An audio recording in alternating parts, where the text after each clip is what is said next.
Hello crafty friends, this is card number 41 in the Full Deck Challenge. This card is inspired by ATC and More, one of her index cards that she made that I saw on Instagram.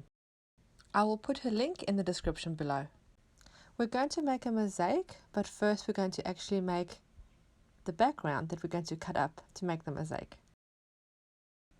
I'm using a piece of A4 watercolor paper, and then I'm using my color burst powders that I'm adding. I'm only using pink, purple and turquoise. So I add the color burst powders with lots of water, and I just swirl the paper around and let the colors flow. I add lots of water to allow good flow and movement of the colors. As you can see, the powders are super concentrated and the turquoise is really dark, but that's okay. Add lots of water, and as you can see, there's quite a big puddle which I'm just going to pour off quickly. We don't need so much water, and then just let the colors, it looks a little bit like a galaxy. We're just going to dry that. It does lighten up a bit. You could add more water and press some of the color off if you find it too dark. If you don't have color burst powders, you could also use watercolors, watered down acrylics, gelato crayons, anything really to add the color to make your mosaic background. You could even just use bits of colored papers from the magazine and stick those down.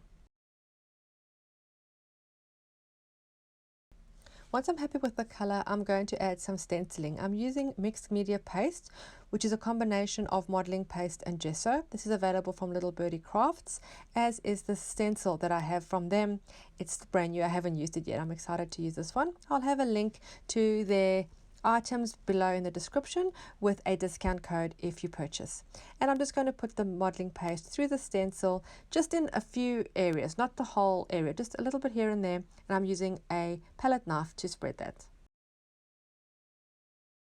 The idea is to create a variety of textures and designs, so when we cut it up there is a lot of interest. So I'm just also adding some of the modeling paste just directly with the palette knife, just scraping it lightly, and as you can see, it's created a different kind of texture there on the right. I'm going to add some stamping with some black ink. This is just a vintage script stamp.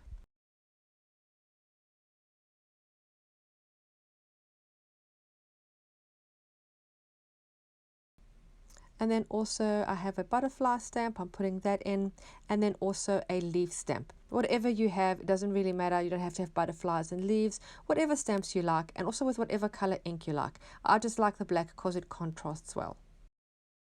Once you're happy with your background, we're going to cut it up into squares to start our mosaic.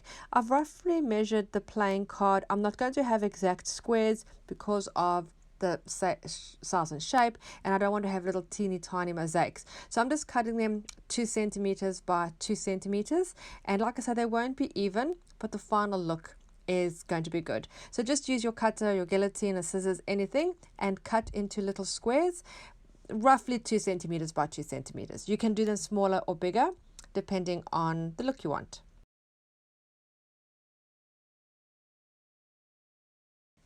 You don't have to cut up the whole sheet now because we only need a few blocks. So if you find a couple of strips that you like, I do like those that have been cut. They've got a lot of variety, so I'm just going to use those. I'll keep the rest of my artwork for a different project, possibly for an art journal page.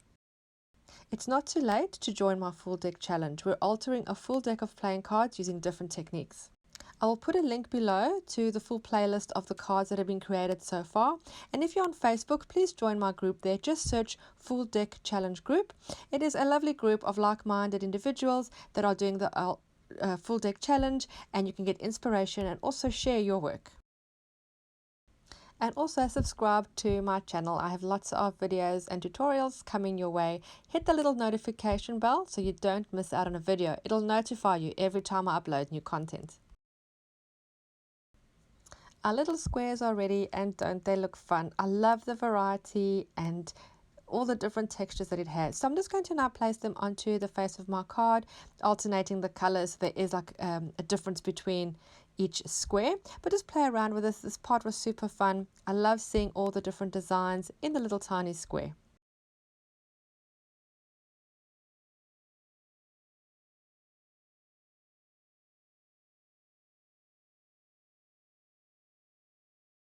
I'm loving these little mosaic pieces.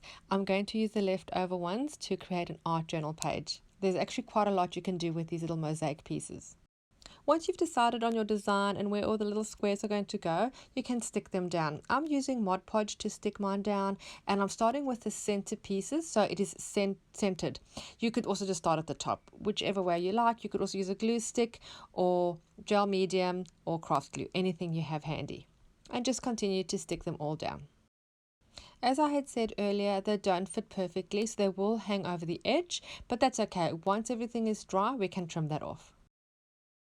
You can also get now a full picture of how you want your background to look. So the more stenciling and stamping and color change or texture and design that you have, the nicer your little squares are going to be. So it's a really lovely way to play with different mediums and even just experiment and then cut it up to make a mosaic. It really is quite a fun project. I'm definitely going to try this with other different colors. I think some turquoise and brown, more of a vintagey kind of look, would also look nice. I think I'll try a vintage one next. What colors are you planning to use for your mosaics? Once it's all stuck down and dry, we're just going to trim the edges. And just to make it easier, I'm going to use my corner rounder punch to do the corners. If you don't have one of these, you can just use your scissors to cut the corners to a rounded end, or you can also leave them straight. I'm now just going to go all the way around the card with a black watercolor pencil. I'll pop the point of the pencil into some water and then just gently go around the edges. You don't want a thick line, just a very fine line which adds a little bit of contrast and picks up from the black that you've used for the stamping inside the mosaic pieces. I think this just finishes it off really well and gives it a good edge. And for more definition, I'm going to use a black coloring in pencil, not a watercolor pencil this time because I don't want the lines to be really dark and thick. So I'm just using a plain coloring in pencil and just going gently around each mosaic piece just to give it a little bit more definition. And I think it neatens it off and finishes it off really nicely. I'll just show you a close-up of the card and you can see how the beautiful textures work. And I think all the little patterns all in different directions and the colors, I think that works beautifully. Something a little different and something a little fun.